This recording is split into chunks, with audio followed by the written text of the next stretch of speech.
మనం సాధించుకున్న తెలంగాణను అప్పుల కుప్ప చేసిపోయిండు మన కేసీఆర్ సార్.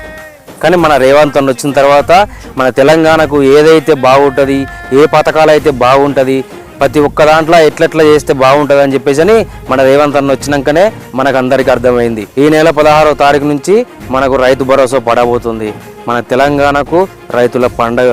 రోడ్లకు, పుట్టలకు, కొండలకు కాకుండా ఏదైతే రైతు సంతోషపడతాడో ఆ రైతుకు రైతు భరోసా వేయడానికి రంగం సిద్ధమైంది.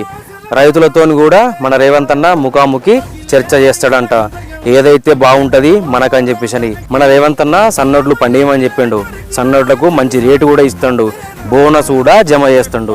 మన సన్నోట్లను విదేశాలకు కూడా ఎగుమతి చేస్తాడు. ఆర్థికంగా నష్టపోయిన తెలంగాణను మంచిగా చేస్తాడు. ఇది కదా మనకు కావాల్సిన తెలంగాణ, ఇది కదా మన రైతులకు కావాల్సింది, ఇది కదా మనం కొట్లాడి తెచ్చుకున్న తెలంగాణ. అప్పుల కుప్పైన తెలంగాణను మన రేవంత్ అన్న మంచిగా చేస్తాడు.